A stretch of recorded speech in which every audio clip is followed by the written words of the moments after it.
लोक मंगल की कामना से गोस्वामी तुलसीदास जी ने श्री रामचरितमानस की रचना की। भले ही गोस्वामी जी की इच्छा न रही हो, परंतु भगवान शंकर की तो इच्छा थी ही। इस बात को गोस्वामी जी ने स्वीकार किया है। गोस्वामी जी ने मानस में कहा, शंभो प्रसाद सुमते हैं अहुल से, रामचरित मानस कवि तुलसी। भगवान शंकर की जब कृपा हुई तो तुलसीदास जी रामचरितमानस के कवि हुए। श्री रामचरितमानस की रचना जो गोस्वामी जी ने की है, केवल इस ग्रंथ की ही रचना नहीं की है, उन्होंने ग्रंथ के माध्यम से भगवान श्री राम के शरीर का निर्माण किया है। अर्थात मानस ग्रंथ भगवान श्री राम का दिव्य शरीर है। मानस में जो 7 कांड हैं, ये भगवान के 7 दिव्य अंग हैं।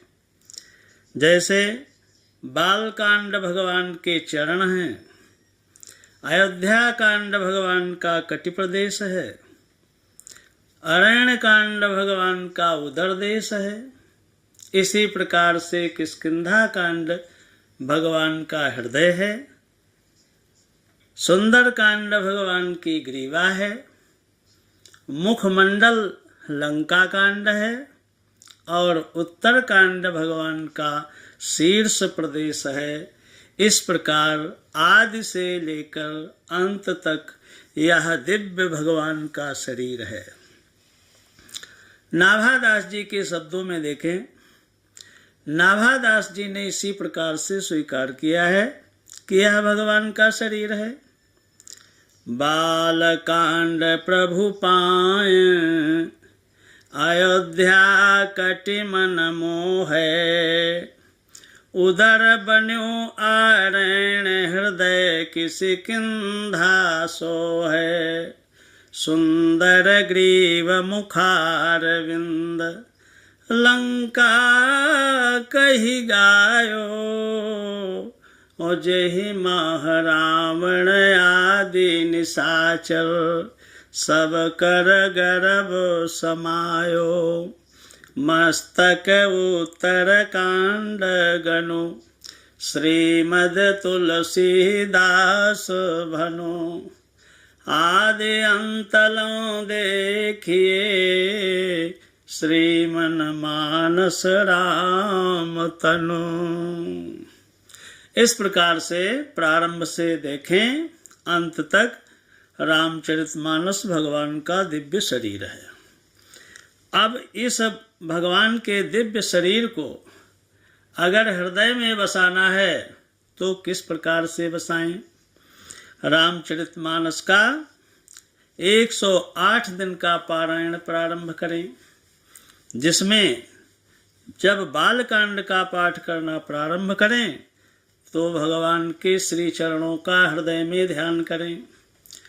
जब तक बालकांड चले तब तक भगवान के श्री चरणों का ध्यान, और जब बालकांड के बाद अयोध्या कांड प्रारंभ करें तो भगवान की कमर का ध्यान करना चाहिए। आगे अरण्य कांड में जब प्रवेश करते हैं तो उदर देश का ध्यान करें। किष्किंधा कांड में पहुँचें तो भगवान के हृदय का ध्यान करें। और जब सुंदर कांड की कथा होए तो भगवान के कंठ का ध्यान करें। लंका कांड की जब कथा चले तो मुखमंडल का ध्यान करें। और जब उत्तरकांड की कथा होने लगे तो सिर का ध्यान करें। इस प्रकार नख से शिख तक भगवान के शरीर का ध्यान के द्वारा भगवान को हृदय में पधराओ। अगर ऐसा हो गया तो भगवान सदा सदा के लिए तुम्हारे हृदय में बैठ जाएंगे। जैसे भगवान शंकर ने रचि महेश निज मानस राखा, रामचरितमानस की रचना करके भगवान को अपने हृदय में धारण किया, पार्वती जी ने भगवान को धारण किया, कागभूषुंड ने धारण किया, भरद्वाज जी ने धारण किया, ठीक उसी प्रकार से गोस्वामी तुलसीदास जी ने भगवान को धारण किया। अगर हम आप भी सब लोग चाहें कि भगवान को हृदय में बसा लें तो इस प्रकार मानस पाठ करके भगवान को हृदय में बसाया जा सकता है। बोलिए आनंद कंद भगवान की जय।